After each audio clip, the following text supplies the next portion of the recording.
தமிழ் தாய் வாழ்த்து பாடும்போது ஒவ்வொரு நிகழ்ச்சியும் தமிழ் தாய் வாழ்த்து பாடி தான் தொடங்குவோம். யாரு என்ன தடை போட்டாலும் நானும் சரி, மாண்புமிகு தமிழ்நாடு முதல்வர் சி ஜோசப் விஜய் அவர்கள் தமிழ் தாய் வாழ்த்து பாடி தான் தொடங்குவார்.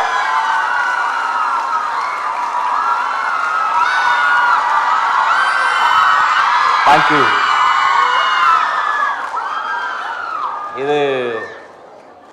இது வந்து சார்லா ஷாக்கவர் நல்லா தானே இருந்தாங்க. இது அன்பின் மொழி, இது பாசத்தின் மொழி, இது நேசத்தின் மொழி. இந்த விலை மதிப்பில்லாத அன்பு இருக்கு பாருங்க, அதுதான். அது வந்து இது வெறும் தமிழின் மொழி மட்டுமல்ல, அவரின் தங்கைகளின் மொழி, அவருக்கு பிடித்தமான மொழி. ஒரு 2 செய்தி சொல்லணும். என்னுடைய பெண்கள் சாதாரண பெண்கள் கிடையாது. எங்க தளபதி சொல்ற மாதிரி சிங்க பெண்கள். நீங்க இந்த கல்லூரி காலம் கனவுகள் நிறைந்த காலம், ரெக்கை இல்லாமல் சிறகடிக்கக்கூடிய ஒரு காலம். நிறைய சந்தோஷமா இருக்கும், மகிழ்ச்சியா இருக்கும்.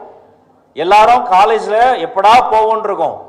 ஸ்கூல் போகும்போது ஒரு வார்த்தை சொல்லுவாங்க. என்ன சொல்லுவாங்க? உலகத்துல இந்த இந்தியா பாகிஸ்தான் பார்டரோட பயங்கரமான இடம் ஒன்று இருக்கு. அது என்னன்னா, பப்ளிக் எக்ஸாம் படிக்கிற குழந்தைங்க வீடு தான். இந்த 10th எக்ஸாம் படிக்கும் போது பயங்கரமா மிரட்டுவாங்க. எப்படியா 10th பாஸ் ஆயிடுடி, அதுக்கப்புறம் லைஃப்ல ஜாலியா இருக்கலாம் அப்படிம்பாங்க. சொன்னாங்களா? எனக்கும் சொன்னாங்க. சரி, நம்ம +1 +2 ஜாலியா இருக்கலாம். +2 தான் வாழ்க்கையே. என்ன நீ ஜாலியா இருக்கிற? சும்மா அப்படி போகும்போது வீட்டில் அப்படி சும்மா சத்தமா பாட்டு வச்சு டிவியில கேட்டா கிச்சன்ல இருந்து குரல் வரும். பெத்த வயிறு பத்தி எரியுது, டிவி பகுதி பத்தியாது. திட்டுவாங்களா இல்லையா?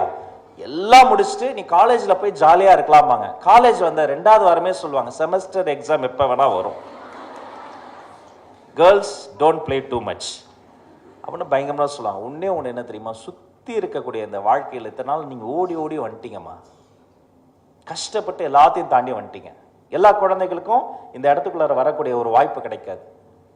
நீங்க 1000ல் ஒருவர் வந்துட்டீங்க. கொஞ்சம் லைஃபை நிதானமா திரும்பி பாருங்க.